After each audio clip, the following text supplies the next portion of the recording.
Hello everyone, स्वागत है आपके अपने यूट्यूब चैनल ऑनलाइन जीके जीस क्लासेस में। आज का क्लास जो है क्लास 12th के पॉलिटिकल साइंस का क्लास है। जिनका जो आर्ट्स स्ट्रीम है और उन्होंने सब्जेक्ट लिया है पॉलिटिकल साइंस, और जो मॉडल सेट बिहार बोर्ड के तरफ से ऑफिशियली जो जारी किया गया है उसमें जो लघु उत्तरीय 30 गो प्रश्न हैं, उसमें से 1 से लेके 15 तक के प्रश्नों का जो है हम सॉल्यूशन देंगे। कहें तो बउआ लेखा समझाएंगे, है कि नहीं, कि आप कभी जो है इसको भूल नहीं पाएँ, है कि नहीं। चलिए समझाते हैं, ठंडा बड़ी ज़्यादा है यार। पहला प्रश्न कि शीत युद्ध से आप क्या समझते हैं। शीत युद्ध जो है वैसे युद्ध को कहा जाता है जो सिर्फ जबान के द्वारा होता है। जैसे कि हम ईंटा एने से फेंक के तू ईंटा ओने से फेंक के मार कर रहा है, उसको शीत युद्ध नहीं कर रहे हैं। हम ओकरा से फैंटा फैटी कर रहे हैं, उसको शीत युद्ध नहीं कहेंगे। बम फेंक के हम मार रहे हैं, बम फेंक के वो मार रहा है, उसको शीत युद्ध नहीं कहेंगे। शीत युद्ध कहे के मतलब कि सिर्फ हम उसको गरिया रहे हैं और वो हमरा गरिया रहा है, उसको शीत युद्ध कहेंगे। यानी कि लिखेंगे कैसे, तो शीत युद्ध जो है एक प्रकार का युद्ध है जिसमें किसी गोली बारूद से युद्ध ना करके बोल कर युद्ध किया जाता है। ठीक है, उसी को शीत युद्ध कहते हैं। हमनी के गांव में शीत युद्ध ढेर होता है, वो ओकरा गरियाएगा, वो ओकरा गरियाएगा, इस शीते युद्ध होगा। और ज़्यादा से ज़्यादा तो युद्ध हो जाता है कि नहीं। लाठी डंडा लिया के वो ओकरा मारेगा, तो ये शीत युद्ध नहीं, गरियाना सिर्फ शीत युद्ध है। नेक्स्ट है कि प्रश्न काल क्या होता है। प्रश्न काल जो है लोकसभा देखे है ना, जहाँ पे सांसद लोग जो है जीत के जाके जहाँ लोकसभा में बैठता है सब और प्रश्न पूछता है सब, तो उसी को प्रश्न काल कहते हैं। जैसे मान के चलिए 11 बजे से जो है लोकसभा के बैठक है। स्कूल में कैसे हमने के बचपन में जाते थे तो घंटी लगता था, तो पहला घंटी हमर हिंदी के होता था। तो वैसे ही लोकसभा में जो पहला घंटी बजता है वो घंटी होता है प्रश्न काल का। ठीक है, और प्रश्न काल के बाद टिफिन हो जाता है जिसको शून्य काल कहल जाता है। और शून्य काल के बाद जो है एगो नियत काल चालू होता है। ठीक है, तो लोग समझ गए प्रश्न काल क्या होता है। तो लोकसभा की पहली घंटी को प्रश्न काल कहा जाता है, जिसमें सांसद लोग जो हैं अध्यक्ष महोदय से प्रश्न पूछते हैं। ठीक है, नेक्स्ट प्रश्न है कि समानता को परिभाषित करें। दुनिया के सबसे आसान प्रश्न में से एक वो कहें तो ये है। समानता को परिभाषित करने का मतलब कि वैसा समाज जिसमें सभी जाति धर्म के लोगों को समान अधिकार दिया गया हो, उसी को समानता कहते हैं। जैसे समझिए, मान के चलिए हमनी के गांव है, हमनी के गांव में सब जाति के जो है लोग रहता है, राजपूत, बाभन, अहिर, सब कोई रहता है कि नहीं, साव बनिया सब जात रहता है। लेकिन इस सब को जब समान अधिकार सरकार मान के चलिए दहार आया, हमनी के सब दह गए, तो सरकार जो है आके चूरा मीठा बांटेगा तो कहेगा कि नहीं तू राजपूत है 2 किलो ज़्यादा ले ला, तू अहिर है 1 किलो कम ला, तू साव है आधा किलो ला। ऐसे करेगा तो वो समानता नहीं कहलाएगा। समानता कहने का मतलब कि सबको समान अधिकार दिया जाए, चाहे आप किसी भी जाति के रहें, किसी भी धर्म के रहें। कितना ये सब आसान है। तो आप लोग तो ये पॉलिटिकल साइंस भारी है, ये थी भारी है। चौथा नंबर, सामाजिक न्याय क्या है। सामाजिक न्याय जो है वैसा न्याय जिसमें समाज के सभी धर्मों और जाति के लोगों को समान न्याय किया जाता है, उसी को सामाजिक न्याय कहल जाता है। जैसे कि आप कोर्ट में जाते हैं तो आपसे तो ये नहीं पूछता है कि आप जो है कौन धर्म के हैं। अगर आप उच्च धर्म के उच्च जाति के हैं तो आपको जाइए हम माफ़ कर दिए, आपको जेल नहीं भेजेंगे, ऐसे पूछता है नहीं। तो जब नहीं पूछता है तो उसी को हम लोग जो है सामाजिक न्याय बोलते हैं। सामाजिक न्याय कहने का मतलब वैसा न्याय समझ रहे हैं ना। मान के चलिए कि हम मारपीट करके गए तो पंचायत बैठता है, फैसला होता है, ओकरे न्याय कहल जाता है। तो सामाजिक न्याय वैसा न्याय जिसमें किसी जाति धर्म को देखकर न्याय नहीं किया जाता है बल्कि समान न्याय किया जाता है समाज के अनुसार, उसी न्याय को सामाजिक न्याय कहते हैं। चलिए नेक्स्ट प्रश्न है कि दल बदल का क्या अर्थ है। हमनी के बिहार के ही ऐसा, बिहार के लइकन अगर दल बदल नहीं जाने तो आप का होगा। नीतीश कुमार 2 साल रहलथिन बीजेपी जोरे आ 2 साल चल जालथिन आरजेडी जोरे, दल बदल है, सिंपल सी बातें हैं। लेकिन इसको लिखेंगे कैसे, देखिए समझिए दल बदल का होता है। मान के चलिए कि हम बीजेपी की तरफ से जो है खड़ा हुए हैं, जैसे चुनाव आया बीजेपी की तरफ से हमको सीट मिला विधायक का, हम खड़ा हुए, हम जीत गए। अब जीत के 2 महीना बाद कहम कि ने हम जाई थी आरजेडी जोड़े मिल जाई थी, तब बीजेपी वाला हमारा पे केस करेगा। और वो केस करेगा कौन सा केस, तो दल बदल का केस करेगा कि हमर दल से जीत के दूसर दल में चला गया तो हम पे एगो केस होगा जिसको कहा जाएगा दल बदल कानून। ठीक है, यही होता है दल बदल कानून, है कि नहीं। नेक्स्ट है प्रश्न कि पंचशील क्या है। दल बदल कानून को समझते हैं ना, कैसे हम लोग लिखेंगे। वैसा कानून जिसमें कोई कैंडिडेट जो है किसी दूसरे दल से जीतता है, लेकिन जीतने के बाद जो है किसी दूसरे दल में चला जाता है, उसी को दल बदल कहते हैं। और उस पर एक प्रकार का कानून लगता है जिसे दल बदल कानून कहते हैं। पंचशील क्या है। पंचशील जो है 1954 में जो है एक प्रकार का समझौता हुआ था पंडित जवाहरलाल नेहरू और चीन के प्रधानमंत्री चाउ माऊ ऐसे ही कुछ नामों तो रही होगा, हम बुलाई थी ठीक न। तो चीन के प्रधानमंत्री और भारत के प्रधानमंत्री के बीच जो है एक समझौता हुआ था, और समझौता एगो हुआ था लेकिन उसमें 5 गो चीज के बारे में था। उसी को कहा गया पंचशील सिद्धांत। इसमें क्या था, तो इसमें ये था कि ना ही हम आपके देश पे जो है अटैक करेंगे, ना ही आप हमारे देश पे अटैक कीजिएगा। हम लोग शांति बना के रखेंगे और हम लोग मिल के व्यापार करेंगे। हम लोग किसी भी दूसरे को नुकसान नहीं पहुंचाएंगे। और अगर हम में से इंडिया वाला कहा चाइना वाला कि हम में से दोनों पे कोनो अगर अटैक करता है तो हम लोग मिल के मारेंगे। तो इसने 5 गो नियम बनाया गया, उसी को पंचशील सिद्धांत कहा गया। ठीक है ना। तो ये जो है कब हुआ था, तो 1954 में हुआ था। डेट अगर पूछे तो 28 जून 1954 में जो है ये शुरू हुआ था। नेक्स्ट प्रश्न है कि गठबंधन की सरकार किसे कहते हैं। आइए गुआओ दुनिया के सबसे आसान प्रश्न। बिहार में राजनीति तो हमने के सीखनी साहू का सीखी सा। गठबंधन की सरकार किसे कहते हैं। अगर कोई एगो पार्टी अकेले सरकार नहीं बना पाती है और 2-4 गो के पार्टी के मिला के सरकार बनाती है, उसी को कहते हैं हम लोग गठबंधन की सरकार। जैसे बिहार में लगभग 10 साल से गठबंधन, 10-15 साल से गठबंधन के सरकार चल रहा है।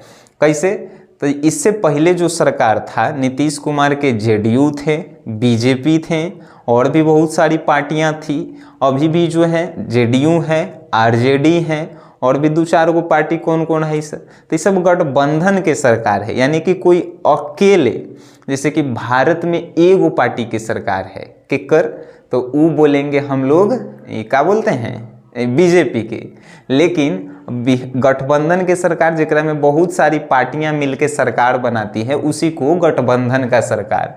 गठ मतलब कि दल, आ बंधन मतलब कि बांधना। बहुत से दल को जो है बांध के एगो सरकार बनाई जाती है, उसी को गठबंधन सरकार बोलते हैं। ठीक है ना।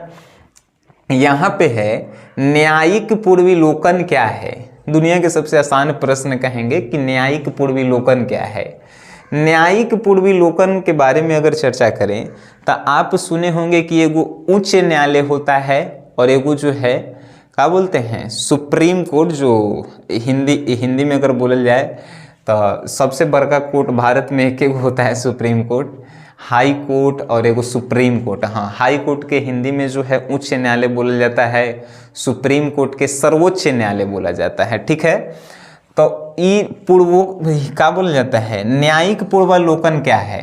अगर आप पे कोई आदमी केस कर देता है और उच्च न्यायालय में आप जाते हैं, ठीक है ना, उच्च न्यायालय में जाते हैं। आप उच्च न्यायालय में जाने के बाद फैसला हो जाता है, आप गलत नहीं हैं, आप दोषी नहीं हैं, फिर भी जो है उच्च न्यायालय जो है आपको दोषी ठहरा के जेल भेज देता है, ठीक है। तब जो है आप दोबारा जो है सर्वोच्च न्यायालय में जा सकते हैं और सर्वोच्च न्यायालय जो है आपकी केस को जो है दोबारा जांच करेगा। दोबारा उसी को हम लोग कहते हैं न्यायिक पूर्वावलोकन, पुनर्विलोकन। न्यायिक मतलब कि न्याय, पुनर्विलोकन मतलब कि दोबारा उसका जांच पड़ताल करना। तो ये जो है सर्वोच्च न्यायालय के पास जो है अधिकार है कि किसी भी मामले पे जब फैसला आ जाए तो उसको जो है हम लोग जांच पड़ताल फिर से कर सकते हैं। उसी को न्यायिक पुनर्विलोकन कहा जाता है, ठीक है। चलिए नेक्स्ट प्रश्न है कि क्षेत्रीय दल के रूप में मान्यता प्राप्त के क्या शर्त हैं। जैसे कि आप जो है अगर कोई एगो पार्टी बनाना चाहते हैं, जैसे बिहार में आप एगो नया पार्टी बनाना चाहते हैं राजनीति में, तो उसके लिए क्या क्या शर्तें हैं आपको बतानी है, ठीक है। तो अगर आप एक क्षेत्रीय दल के रूप में मान्यता प्राप्त करना चाहते हैं, जैसे कि बिहार में जो जेडीयू है ना, जो नीतीश कुमार जी का सरकार है, पार्टी है जेडीयू, वो जो है एगो क्षेत्रीय दल है। क्षेत्रीय दल का है कि मतलब कि कोनो एगो क्षेत्र में उसका वर्चस्व जो है ज़्यादा है, ठीक है। लेकिन ये बीजेपी जो है क्षेत्रीय दल नहीं है, आरजेडी भी जो है क्षेत्रीय दल नहीं है, जिसका 3-4 गो राज्य से ज़्यादा राज्यों में प्रभाव हो, वो क्षेत्रीय दल नहीं होता है, ठीक है ना। यहाँ पे प्रश्न किया है कि क्षेत्रीय दल के रूप में मान्यता के लिए क्या चाहिए। क्षेत्रीय दल में मान्यता प्राप्त करने के लिए पहला कि कोनो एगो विशेष क्षेत्र में आपका प्रभाव अधिक होना चाहिए। दूसरा, आपके दल से कुछ ऐसे लोग जुड़े होने चाहिए जिनके पास अनुभव राजनीति की काफ़ी ज़्यादा हो। और तीसरा कि आप जो हैं, आपके जो भी कार्यकर्ता लोग हों उसकी एक निश्चित संख्या हो, ठीक है ना। जैसे कि आप 4 गो मिल के आप क्षेत्रीय पार्टी नहीं बना सकते हैं, क्षेत्रीय दल नहीं बना सकते हैं 4 गो आदमी, कम से कम एगो लिमिट होता है, जो अभी तो नहीं कोनो लिमिट बनाया है, लेकिन होना चाहिए ऐसा, ठीक है। 10वां नंबर प्रश्न है कि पर्यावरण संरक्षण के किन्हीं 2 उपायों को लिखें। ये प्रश्न अगर बतावे पड़े, ये जो है आपसे कहाँ कहाँ प्रश्न पूछेगा, ज्योग्राफी में भी प्रश्न पूछ सकता है कि पर्यावरण संरक्षण के किन्हीं 2 उपायों को बताइए।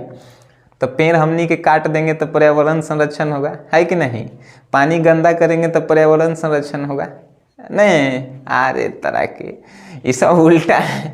पर्यावरण संरक्षण कब होगा, जब हम लोग पेड़ ज़्यादा लगाएंगे तो पर्यावरण संरक्षण होगा, है कि नहीं। पानी को दूषित नहीं करेंगे, वायु प्रदूषण नहीं करेंगे, ध्वनि प्रदूषण नहीं करेंगे, तब पर्यावरण सुरक्षित रहेगा, है कि नहीं। अब थोड़ा सा हम आपको जो है थोड़ा सा एक बात बताना चाहते हैं, जैसे कि इसमें से जितने भी आप प्रश्न देखें ना, ये शीत युद्ध हो गया, समानता को परिभाषित करें, सामाजिक न्याय क्या है, दल बदल क्या है, पंचशील क्या है, गठबंधन सरकार क्या है, न्यायिक पूर्वावलोकन का है, लगभग इस सभी प्रश्न जो हैं, जो भी लोग पढ़ रहे हैं बहुत दिनों से हमसे, उनके नोट्स में ऑलरेडी प्रेजेंट है ये क्वेश्चन, ठीक है ना। जो लोग पॉलिटिकल साइंस का नोट्स लिए हैं उनके नोट्स में ऑलरेडी प्रेजेंट हैं। अब कहेंगे कि सर आपका नोट्स मिलेगा कैसे, तो नोट्स अब 20 दिन बचल है, उसमें प्रश्न की संख्या जो है 150 है। अगर आप उसको पढ़ पाते हैं तो आप नोट्स लीजिए, आप रियल में बेटर रिजल्ट लाएंगे, ठीक है ना। नोट्स के लिए आपको बता दें तो मेरे पास अगर आर्ट्स की बात करें तो पॉलिटी के जो है नोट्स हैं, ठीक है ना, ज्योग्राफी के होंगे, हिस्ट्री के होंगे, और जो हैं क्या होंगे, साइकोलॉजी, हाँ ये 4 सब्जेक्ट के हैं। और उसके बाद हिंदी इंग्लिश का तो है ही, ठीक है ना। हिंदी इंग्लिश भी जो है आपका कंपलसरी ही है। हिंदी इंग्लिश तो कोनो बहू जानता है, आई जो है हम बड़ी इस पे जो है मेहनत किए हैं। चलिए, अगर आप किसी एक सब्जेक्ट का, जैसे कि आप पॉलिटिकल का जो है नोट्स लेना चाहते हैं, तो आपको जो है 101 का पेमेंट करना होता है 101 रुपये का। लेकिन आप किन्हीं 3 सब्जेक्ट का, जैसे कि पॉलिटिकल, ज्योग्राफी एंड हिस्ट्री का लेना चाहेंगे, कोनो 3 गो के, तो आपको जो है 253 रुपये पेमेंट करना होता है। लेकिन आप चाहेंगे कि आपको जो है 5 सब्जेक्ट का नोट चाहिए ना, जैसे कि कोनो के पॉलिटिकल हो गया, ज्योग्राफी हो गया, हिस्ट्री हो गया एंड हिंदी एंड इंग्लिश हो गए, तो आपको जो है 505 रुपये होते हैं, लेकिन 405 रुपये, 100 रुपये का डिस्काउंट है, यहाँ पे आप पेमेंट करेंगे। इतना बात हो गया। कोनो कहता है कि सर आप एजुकेशन को जो है ना धंधा बना दिए हैं, तो हम तो तनी मनी बनैले हियाँ, लेकिन जो आऊ बनैले ही सब ओकरा कौन मना करेगा, है कि नहीं। हमरे भी आके बोल सकता है, आऊ कोनो भी जाके आप बोल नहीं सकते हैं ना सर, है कि नहीं। आई हम तो कहते हैं कि आप मत लीजिए नोट से, वीडियो देख के खाली पढ़िए, है कि नहीं। हम आज तक कहे हैं कि नोट्स मत लीजिए, आपके लिए वीडियो जो है काफ़ी हैं, है कि नहीं। तो अगर आप इंटरेस्टेड हैं, तभी आपको अच्छा लगे तब, उसके लिए नंबर जो है ना 9608339424, इस पे जो है आपको पेमेंट करने होते हैं पहले। उसके बाद इसी नंबर पे व्हाट्सएप पे पेमेंट का स्क्रीनशॉट भेजेंगे, आपको नोट्स जो है पीडीएफ के रूप में भेज दिया जाएगा, ठीक है। अब चलिए नेक्स्ट क्वेश्चन की ओर जाएंगे हम लोग कि अध्यादेश क्या है।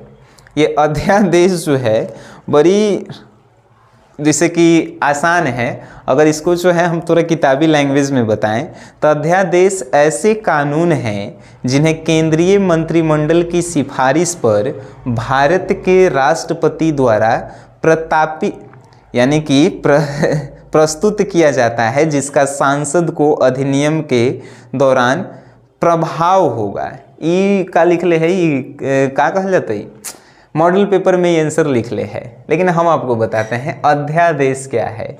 जब कोनो मंत्री लोग जो होते हैं ना, केंद्रीय मंत्री में जैसे कि अमित शाह हो गए और भी जो बड़ा बड़ा मंत्री है केंद्रीय मंत्री, अगर वो कोनो कानून के निर्माण करना चाहता है, कोनो कानून नया बनाना चाहता है, तो वो एगो पेपर पे लिख के राष्ट्रपति को जो है वो सेंड करेगा। अगर राष्ट्रपति उस पे अपना सिग्नेचर और मोहर मार देती है, तो वो कानून जो है कुछ दिनों के लिए बन जाता है, जिसे हम लोग जो है अध्यादेश उसे हम लोग कहते हैं, ठीक है ना। अध्यादेश जो है उसी को हम लोग कहते हैं। चलिए नेक्स्ट प्रश्न है कि संघीय व्यवस्था को परिभाषित कीजिए। संघीय व्यवस्था क्या है। संघीय व्यवस्था एक प्रकार की राजनीतिक व्यवस्था है जिसमें सरकार को 3 भागों में बांटा जाता है। कैसे, एगो क्षेत्रीय और एगो राज्य सरकार और एगो केंद्र सरकार। जैसे कि भारत में जो है संघीय व्यवस्था है, कैसे, तो संघीय व्यवस्था कहे के मतलब आपके जो है पहले एगो विधायक हैं, विधायक के अंडर में आपको कुछ काम करवाने होते हैं, और कुछ काम ऐसे होते हैं कि राज्य सरकार करवाती है, और कुछ काम ऐसे होते हैं कि राज्य सरकार से भी नहीं होती है, तो वो जो है केंद्र सरकार करवाती है, ठीक है ना। उसी व्यवस्था को हम लोग संघीय व्यवस्था कहते हैं। संघीय व्यवस्था मतलब कि वैसी व्यवस्था जिसमें जो है सरकार के नियम कानूनों को जो है केंद्र, राज्य और क्षेत्र में जो है बांट दिया जाता है, उसी व्यवस्था को जो है हम लोग केंद्रीय व्यवस्था, संघीय व्यवस्था कहते हैं, ठीक है। संघीय मतलब कि केंद्रीय। नेक्स्ट है कि इकहरी नागरिकता से आप क्या समझते हैं। इकहरी नागरिकता मतलब कि एक देश की नागरिकता होना। इकहरी नागरिकता हमनी के जो भी इंडियंस लोग हैं उन सभी को प्राप्त है। अगर आप इंडिया छोड़ के अमेरिका में जाते हैं या किसी देश में भी जाके बस जाते हैं, तो आपका भारत से नागरिकता खत्म हो जाएगा, ठीक है ना। आप भारत के नागरिक नहीं कहलाएंगे। तो इसी को एकहरी नागरिकता कहते हैं। दोहरी नागरिकता यानी कि कोनो 2 देश में आप रह सकते हैं, ठीक है। इकहरी नागरिकता समझ के, वैसी नागरिकता जिसमें किसी एक देश में जो है आप रह सकते हैं। ऐसा नहीं कि भारत के लोग जो है विदेश में नहीं जा सकता है, जा सकते हैं, लेकिन वहाँ पे कोनो नेता के चुनाव होगा तो उसमें हम लोग वोट नहीं डाल सकते हैं। ठीक है, अगर वहाँ पे आप वोट डालने लगेंगे, वहाँ पे आपका आधार कार्ड और वोटर कार्ड बन जाएगा तो इंडिया का जो नागरिकता है वो रद्द कर दिया जाएगा, क्योंकि इंडिया में जो है एक कहरी नागरिकता प्राप्त है लोगों को। ठीक है, नेक्स्ट है कि गणतंत्र से आप क्या समझते हैं। गणतंत्र दिवस जो है हम लोग मनाते हैं 26 जनवरी के, लेकिन किसी को पता ही नहीं है कि गणतंत्र से हम लोग समझते क्या हैं। गणतंत्र का मतलब होता है कि जनता जो है अपने मन मुताबिक किसी का एक चुनाव करती है। ठीक है, गणतंत्र का मतलब होता है कि जनता अपने मन मुताबिक अपने ही लोगों में से किसी एक का चुनाव करती है, और वही जो जिसको चुनती है वो जनता के लिए काम करता है। इसी व्यवस्था को हम लोग गणतंत्र व्यवस्था कहते हैं। गणतंत्र व्यवस्था वैसी व्यवस्था जिसमें जनता जो है अपने लोगों में से ही किसी एक का चुनाव करती है, और जिसको चुनती है वही सरकार के सभी नियम कानून और जो भी होते हैं उसको जनता तक पहुंचाती है। उसी को गणतंत्र कहते हैं। ठीक है ना। अब आप लोग जो है संविधान के नियम के अनुसार जो चलता है, जैसे मान के चलिए हमनी के गांव में कोनो के मुखिया बना दिए, अपने में से बनाएंगे है कि नहीं, तो मुखिया बना दिए तो जो भी सरकार के जो भी प्रॉफिट है वो हम तक पहुंचा रहा है, तो हमनी के समझिए कि गणतंत्र में है। ठीक है ना, यानी संविधान के अनुसार वो चल रहा है। ऐसा थोड़ी है संविधान के खिलाफ जाएगा। तो नेक्स्ट है नागरिक स्वतंत्रता से आप क्या समझते हैं। नागरिक स्वतंत्रता से आप क्या समझते हैं बताइए। नागरिक स्वतंत्रता कहने का मतलब है कि हमनी के जितने भी इंडिया में लोग हैं ना वो स्वतंत्र हैं। कैसे स्वतंत्र हैं, तो आप कौन राज्य में जाके खा सकते हैं, कमा सकते हैं, रह सकते हैं, किसी भी प्रकार की कोई समस्या नहीं है, तब आप कह सकते हैं कि नागरिक स्वतंत्रता है। नागरिक स्वतंत्रता कहने का मतलब कि वैसी स्वतंत्रता जिसमें कोई भी नागरिक कहीं पर भी जाके व्यापार कर सकता है, रह सकता है, उसी को नागरिक स्वतंत्रता हम लोग कहते हैं। ठीक है, कहीं भी मतलब कि देश के अंदरे में, इन्हें कि अमेरिका में चल जाए तो फिर तो इंडिया के नागरिकता खत्म हो जाएगा। एक और ही नागरिकता इंडिया के लोगों के पास है कि नहीं। अब जो है बात होता है कि पॉलिटिकल साइंस के हमने 15 क्वेश्चंस आपको करवाएं, इनमें से कौन ऐसा प्रश्न था जो आपको भारी लगा। हमें तो नहीं लगा, दुनिया के सबसे आसान प्रश्न आप पढ़ रहे हैं, एकरा से आसान पॉलिटिकल साइंस होबे नहीं करे। राजनीति हमनी के बिहार वाला से ज़्यादा कोनो जानबे नहीं करे। बच्चा बच्चा के दिल में जो है बिहार में राजनीति बसता है कि नहीं, कोनो राजनीति के बारे में जानता है। तो आप अगर आप देखे हैं अच्छा लगा है तो इसे आप उन लोगों तक पहुंचाइए जिनको राजनीति शास्त्र या राजनीतिक विज्ञान हार्ड लगता है कि नहीं। वीडियो देखें उसके लिए धन्यवाद।